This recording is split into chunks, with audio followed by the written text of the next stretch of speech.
Good morning everyone. आज की class में हम स्टडी करेंगे कंसंट्रेशन टर्म्स के बारे में कि मास परसेंटेज क्या होता है, मोलरिटी क्या होती है, मोलिनिटी क्या होती है और मोल फ्रैक्शन क्या होता है। ये कुछ 4 कंसंट्रेशन टर्म्स अभी आपके सिलेबस में है और जो बाकी की कंसंट्रेशन टर्म्स है उन्हें हम 12th क्लास में स्टडी करेंगे। कुछ कंसंट्रेशन टर्म्स को हम प्रैक्टिकल के टाइम पर स्टडी करेंगे। तो स्टार्ट करते हैं मास परसेंटेज से। मास परसेंटेज,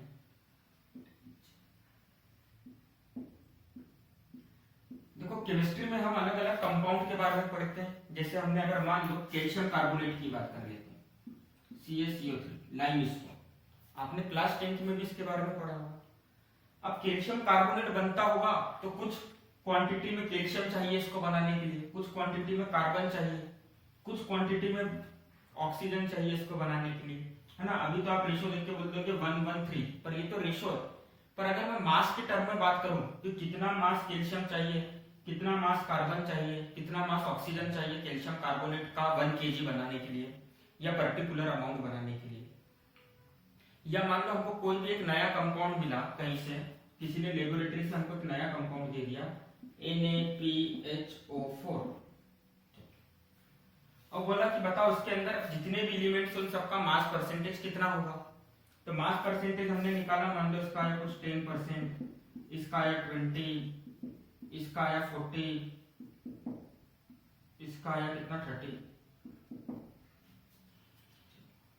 तो मास परसेंटेज हमको सिर्फ क्या इंफॉर्मेशन दे रहा है, किसी भी कंपाउंड में अलग अलग एलिमेंट्स के जो एटम है ना, उनका कितना कितना बाय मास कितना प्रेजेंट है, उनकी क्वांटिटी बाय मास कितनी है।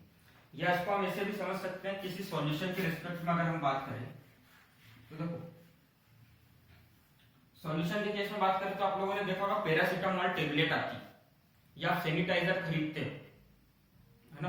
तो सैनिटाइजर खरीदते हो तो उसमें ऐसा लिखा रहता है isopropyl alcohol, isopropyl alcohol 70% W divided by W। अब यहाँ पे वेट है, मास और वेट वैसे तो दो अलग अलग चीज है, पर मास परसेंटेज को अपन W/W के फॉर्म में रिप्रेजेंट करते हैं। तो इसका मतलब क्या है कि अगर आपके पास जो सैनिटाइजर है उसका आप 100 ग्राम अब देखोगे तो उस 100 ग्राम में कितना 70 ग्राम क्या प्रेजेंट है आपका आइसो प्रोपाइल अल्कोहल। मतलब इन अदर वर्ड्स में डायरेक्टली स्टेटमेंट के फॉर्म में लिख देता हूं 100 gram of sanitiser contains 70 gram of isopropyl alcohol. समझ गए कि 100 ग्राम जो सैनिटाइजर है उसके अंदर कितने ग्राम आइसोप्रोपाइल अल्कोहल है 70 ग्राम। बाकी के 30 ग्राम जो है वो अलग अलग चीजें है ना। कोई मतलब इस अपना खुशबू वाला चीज मिली हुई है, जैसे एलोवेरा मिला हुआ रहता है किसी के अंदर अलग अलग चीजें मिली रहती है। थोड़ा परसेंटेज में वाटर होगा, मान लेते 20% वाटर है, 5% कुछ एलोवेरा है, बाकी का 5% कुछ हर्ब्स मिले हुए जैसे नीम का तेल वगैरह मिला हुआ है। तो ये सारी इंफॉर्मेशन हमको कहां से मिलती है, मास परसेंटेज से। आपने एक और चीज देखी होगी कि आप जब टेबलेट लेकर आते हो या कोई सी सिरप लेकर आते हो तो उसमें भी बहुत सारी चीजें लिखा रहता है, जैसे पैरासीटामोल 30% वेट बाय वेट, मतलब मास बाय मास परसेंटेज की बात हो रही है कि ये जो आपको सिरप दी गई है उसमें बुखार की गोली कितनी है, हर 100 ग्राम में सिर्फ बुखार की गोली कितनी प्रेजेंट है 30 ग्राम जो सस्पेंशन है ना। समझ गए सब मास परसेंटेज का मतलब क्या बोलना चाह रहा हूं यहाँ पर।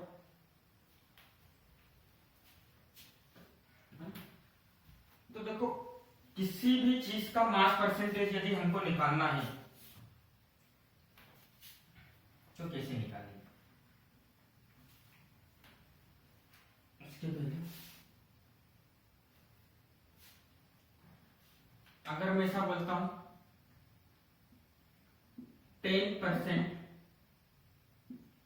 Of sugar, 10% sugar aqueous solution,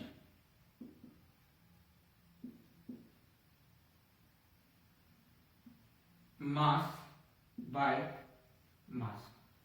इसका मतलब क्या होगा, 10% शुगर सॉल्यूशन है, मास बाय मास, मतलब एक्वा से मतलब क्या प्रेजेंट है इसके अंदर, वाटर। तो इसका मतलब क्या हो जाएगा, 10 ग्राम ऑफ शुगर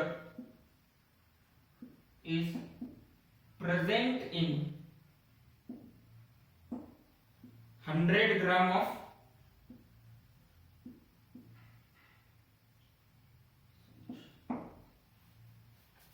ठीक है, 10 ग्राम शुगर प्रेजेंट है जिसके अंदर 100 ग्राम ऑफ सॉल्यूशन। ये मत बोल देना 10 ग्राम ऑफ शुगर प्रेजेंट है 100 ग्राम वाटर में, क्यों? क्योंकि अगर मैं 100 ग्राम सॉल्यूशन देखूंगा तो उसके अंदर 10 ग्राम तो शुगर हो गई और बाकी का 90 ग्राम क्या प्रेजेंट है, वाटर। अच्छा, सॉल्यूट और सॉल्वेंट आपने क्लास 9 में पढ़ा था, कौन सा सॉल्यूट होगा कौन सा सॉल्वेंट होगा?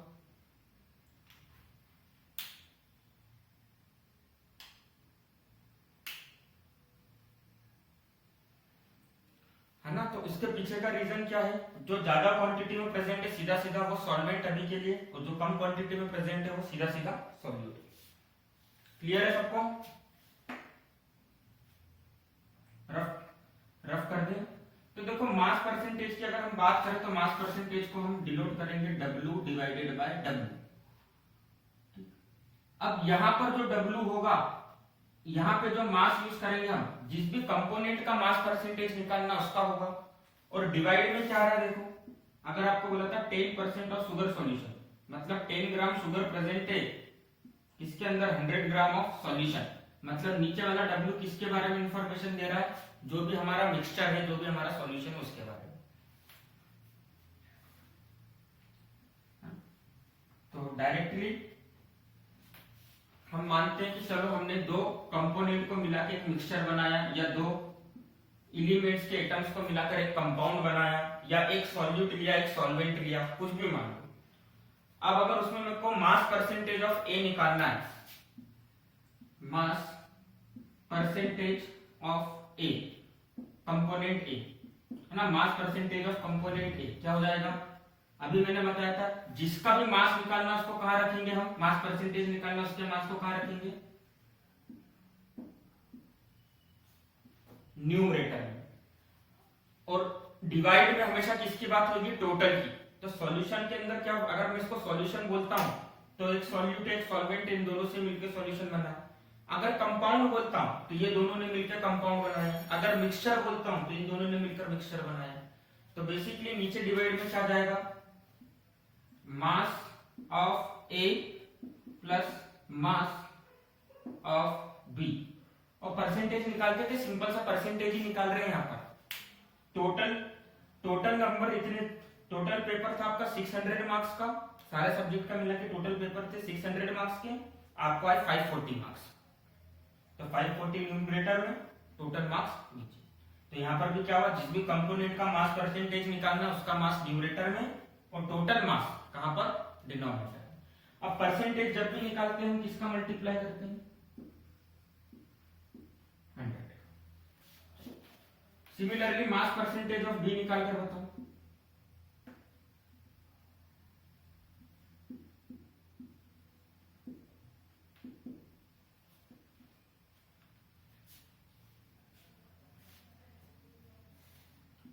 मास ऑफ बी, भारती समझ में आ रहा है, मनस्वी, अमन समझ में आ रहा है ना, क्लास में एक्टिव हो सब। Mass of A plus mass of B into 100। तो ये मास परसेंटेज का फॉर्मूला हो गया। अच्छा, अगर मैं आपसे इसकी यूनिट पूछूं तो इसकी यूनिट क्या होगी, कि यूनिट लेस होगा। अरे परसेंट तो मैथमेटिक ऑपरेशन होता है, उसकी कोई यूनिट थोड़ी होगी। नीचे भी, ऊपर भी मास है नीचे भी मास है, सेम चीज का रेशियो बन रहा है ना, देखो ऊपर भी मास है नीचे भी मास है। मान लो ये 10 kg था, ये 10 kg और ये 20 kg, डिवाइड किया गया 10 divided by 30 kg into kg, kg divided by kg, kg से kg कट गया, मतलब यूनिट लेस। तो एक चीज याद रखना, देखो रेशो हमेशा किसका लिया जाता है, सेम क्वांटिटी का। तो जब भी रेशो आएगा, सेम क्वांटिटी का रेशो जब भी आएगा, तो आपकी वो फिजिकल क्वांटिटी क्या होगी, यूनिट लेस होगी। यहाँ पे फिजिकल क्वांटिटी क्या है, मास परसेंटेज, क्योंकि यहाँ पे सेम क्वांटिटी का रेशो आ रहा है, मास डिवाइडेड बाय मास हो रहा है, तो इसका यूनिट क्या होगा, कुछ नहीं होगा, यूनिट लेस होगा। क्लियर है, लिख लिया, कर दे बंद, इसको रफ कर दे। अब इसी मास परसेंटेज पे आपको एनसीईआरटी में कुछ क्वेश्चंस दे रखे, तो एनसीईआरटी में जो क्वेश्चन दिए हैं वो क्वेश्चन आप होमवर्क में ट्राई करके मुझे मेल आईडी पर सेंड करना। अभी मैं कुछ रेफरेंस से अच्छे क्वेश्चन कराता हूं मास परसेंटेज के ऊपर।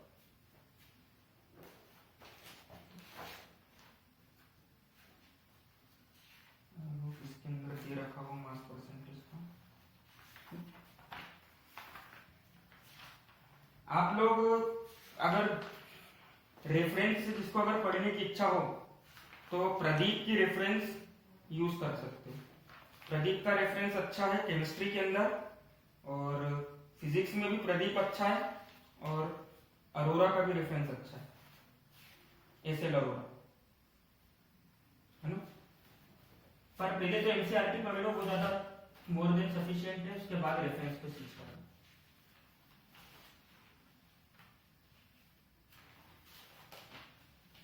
जिसका सेकंड उसको क्वेश्चन देख लेते हैं, यहाँ मिले ना कुछ अच्छे क्वेश्चन कॉम्पिटिटिव एग्जाम के।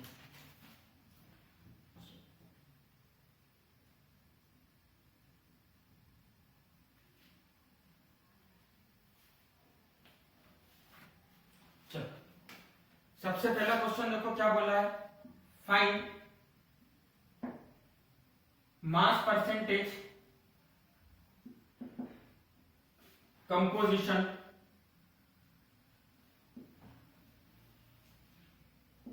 of various elements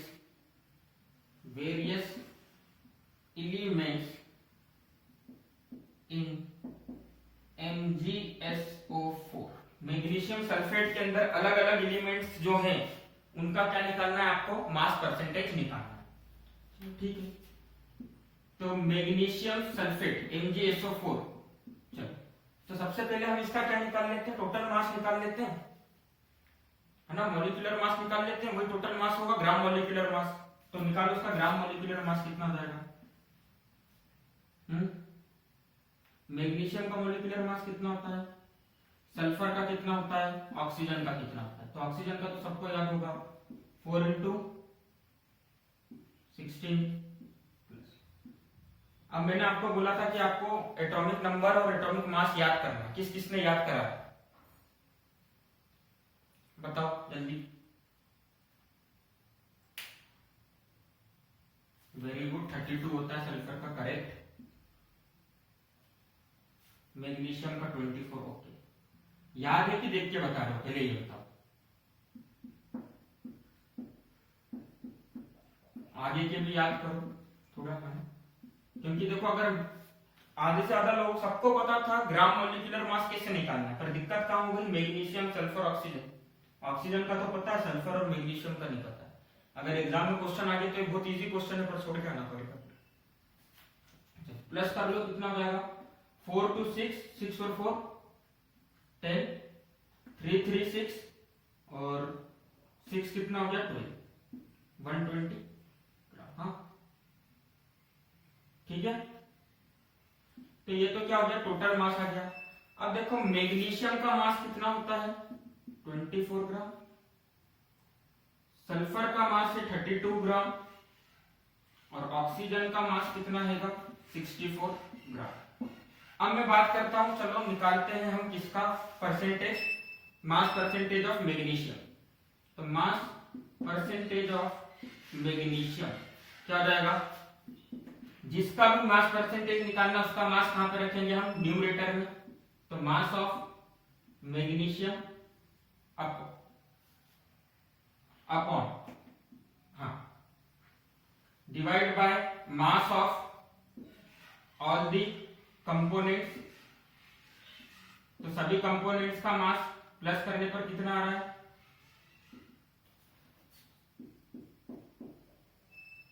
120। तो क्या हो जाएगा? देखो यहां पे 24 क्यों रखा? क्योंकि मैग्नीशियम का मास 24 और सभी कंपोनेंट का मास कितना आ रहा है? 120। मल्टीप्लाई कर दो 100 से, कितना आएगा आंसर? सॉल्व करो।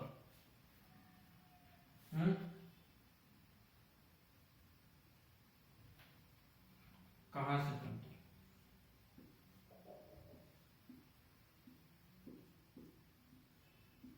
कितना परसेंटेज? मतलब 20% क्या प्रेजेंट है? मैग्नीशियम प्रेजेंट है। सल्फर कितना प्रेजेंट है? निकाल कर बताओ इसे।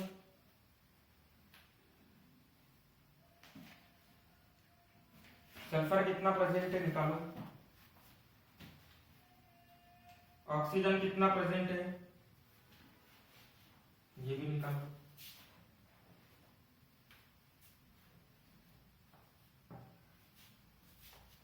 विजिबल है बोर्ड पर, मतलब मैं बड़ा बड़ा इसलिए लिख रहा हूं ताकि दिख जाए आप लोगों को।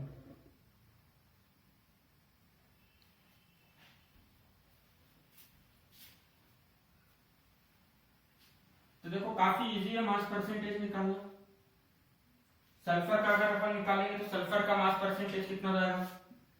मास परसेंटेज ऑफ सल्फर कितना हो जाएगा? Mass of sulphur 32, total mass 120 into 100, तो ये हो गया 5 डिवाइडेड बाय 6, और अब इसको डिवाइड करोगे तो पॉइंट में चला जाएगा। कितना हो जाएगा? 26.5%। ठीक है, निकाल लोगे बाकी सभी? कर लोगे? ऐसा क्वेश्चन आता है तो, है ना? डायरेक्टली अगर मैं आपको कंपाउंड दे दूं, जैसे केस, डायरेक्टली आपको मैंने कंपाउंड दे दिया H3PO4, इसमें मैंने कंपोजिशन बताओ, हर एलिमेंट्स के क्या बताओ? हर एलिमेंट का क्या बताओ? Composition, mass by mass composition बताओ कि H3PO4 को बनाने में कितना एलिमेंट मास बाय मास के हिसाब से कितना कितना परसेंटेज लगा। तो जब भी आपसे कंपोजिशन पूछा जाए आप क्या निकालोगे? यहां पर कौन सा परसेंटेज निकालोगे? तो ये सम करके बताना है आप लोगों को। H3PO4 के लिए मास परसेंटेज निकालना है, हर एलिमेंट के एटम का मास परसेंटेज मेरे को निकाल कर बताना है आपको। क्लियर है? साथ में एनसीईआरटी वाले क्वेश्चन भी सेंड करना है। अब हम अगली कंसंट्रेशन टर्म्स पर आते हैं, जो कि है हमारी मोलेरिटी और मोल फ्रैक्शन।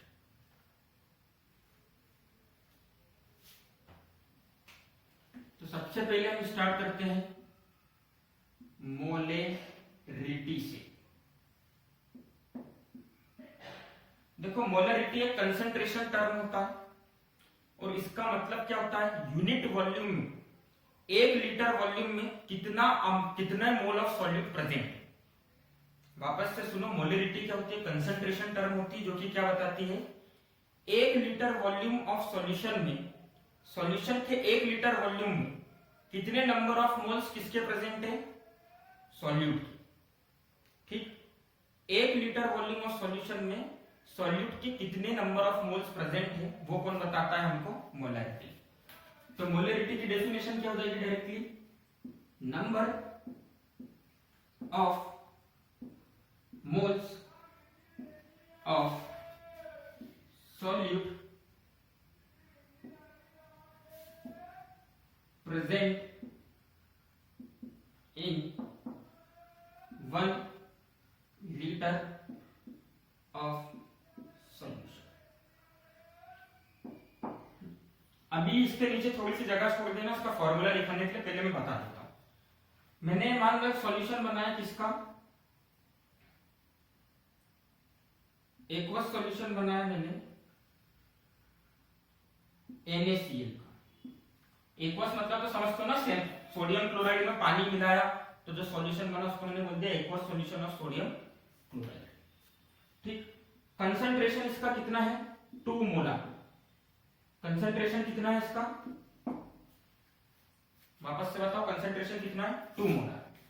तो इसका मतलब क्या हुआ, इसका मतलब क्या हुआ, इसका मतलब ये हुआ 2 moles of NaCl, 2 moles of NaCl is present in कितना लीटर ऑफ सॉल्यूशन,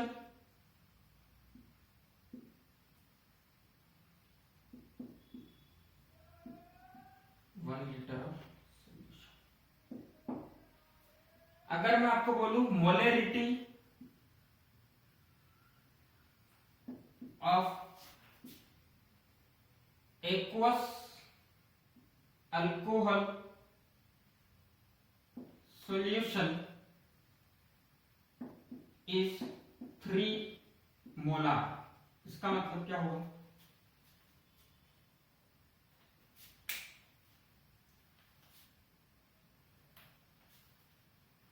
सभी एग्री करते हैं यही आंसर होगा कि 3 moles of alcohol is present in 1 mole of solution. ये लिखना है समझने के लिए, मेरे ख्याल से लिख लो ज्यादा अच्छा, अलग से रफ में लिख लो।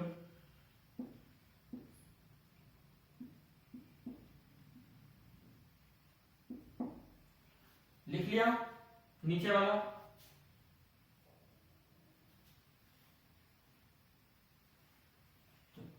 तो मोलरिटी का फॉर्मूला क्या हो जाएगा, मोलरिटी का फॉर्मूला हो जाएगा number of moles of solute. Molarity को हम डिनोट करते हैं कैपिटल एम से, किससे डिनोट करेंगे, कैपिटल एम से, और क्या लिखेंगे हम, number of moles of solute divided by volume of solution. और वॉल्यूम ऑफ सॉल्यूशन हमेशा किसमें होना चाहिए, लीटर्स में, क्योंकि हम 1 लीटर के लिए बात कर रहे हैं। ठीक है, अच्छा मोलरिटी की यूनिट क्या हो जाएगी, नंबर ऑफ मोल्स, मतलब यहां पर क्या आ गया मोल्स, और डिवाइड में क्या जाएगा मोल्स पर लीटर। तो मोलरिटी का डायमेंशन फॉर्मूला बनाकर बताओ क्या होगा, मोलरिटी का डायमेंशन फॉर्मूला, थोड़ा सा फिजिक्स में भी आ जाओ। देखो मोल फंडामेंटल यूनिट होती है, मतलब हम इसको पहले तो ऐसा लिख दें m की पावर 0। लीटर मतलब क्या हो गया, वॉल्यूम, लीटर मतलब वॉल्यूम, वॉल्यूम मतलब एल क्यूब, अरे -1, अरे लीटर मतलब क्या हो गया वॉल्यूम, वॉल्यूम, लीटर मतलब क्या होता है, लीटर मतलब क्या होता है वॉल्यूम, और वॉल्यूम की यूनिट क्या होती है एक तरीके से मीटर क्यूब, तो एक की पावर में क्या आना चाहिए -3। समझ गए क्यों लिख रहा हूं -3, टी की पावर में 0, और यहां पर हम लिखते थे मोलरिटी के लिए मोल्स। ये होगा इसका डायमेंशन फॉर्मूला, क्लियर है। जिसको ये चीज नहीं समझ में आई, लीटर मतलब वॉल्यूम का भी लिखा, तो याद करो क्लास 10th में आप सरफेस एरिया एंड वॉल्यूम वाले क्वेश्चन करते थे, तो कई बार सेंटीमीटर क्यूब में या मीटर क्यूब में देके रखते थे, तो उसको लीटर क्यूब में नहीं कन्वर्ट करते थे, उसको सिर्फ लीटर में कन्वर्ट करते थे, है ना। लिख लिया मोलरिटी। चलो पहले कंसंट्रेशन टर्म समझ लेते हैं, उसके बाद इनके न्यूमेरिकल्स करेंगे, है ना। नेक्स्ट कंसंट्रेशन टर्म है मोलरिटी की छोटी बहन मोलेलिटी।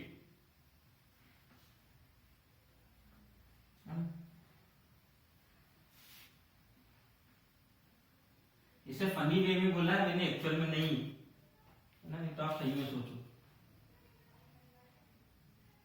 मोलेलिटी, और उसको हम रिप्रेजेंट करेंगे स्मॉल m से।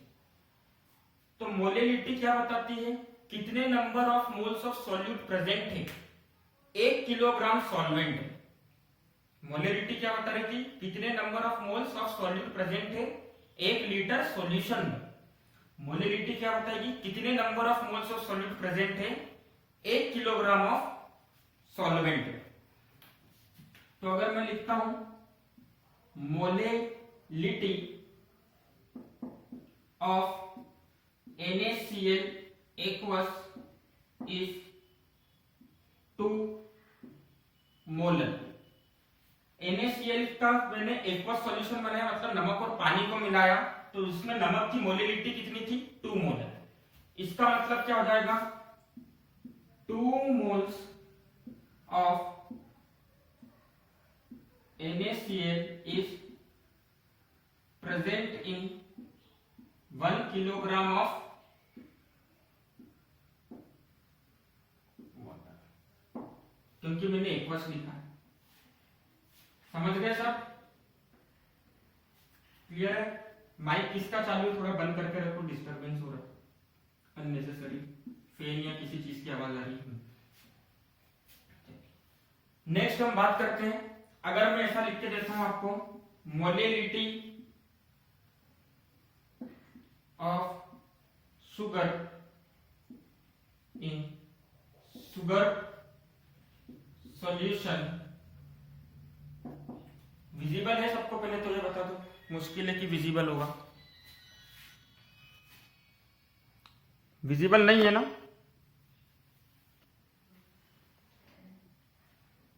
Just wait, just wait.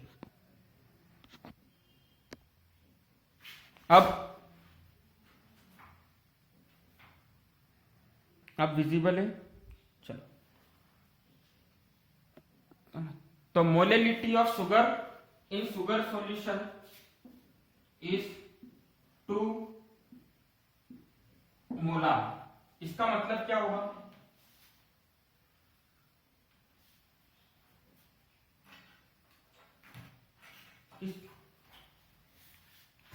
हाँ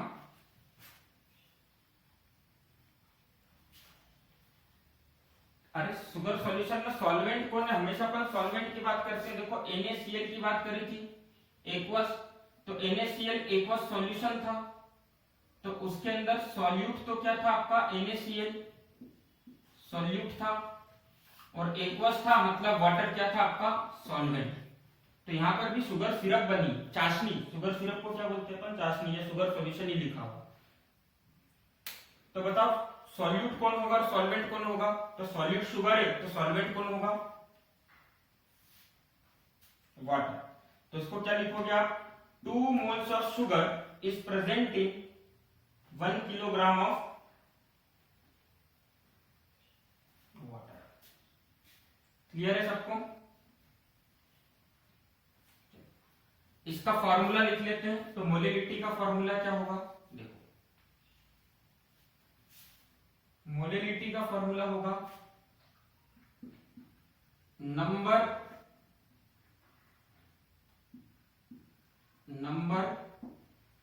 of moles of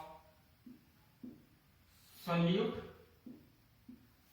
upon mass of solvent, किसके अंदर, किलोग्राम में कि ग्राम में,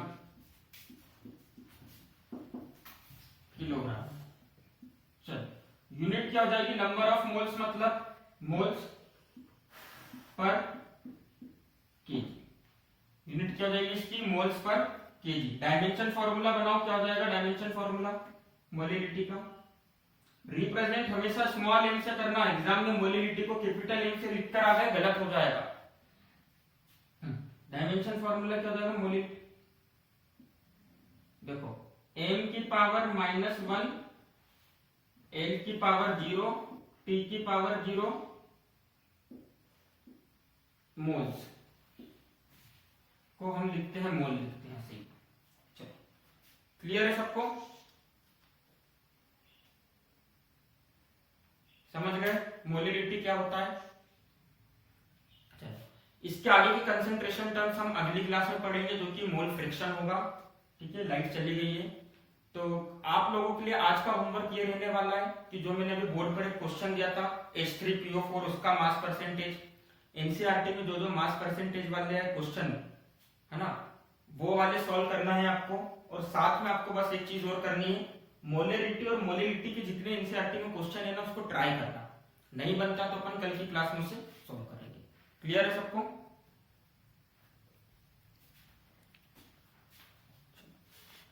तो आज की क्लास हम यहीं पर एंड करते हैं। Bye everyone, have a good day.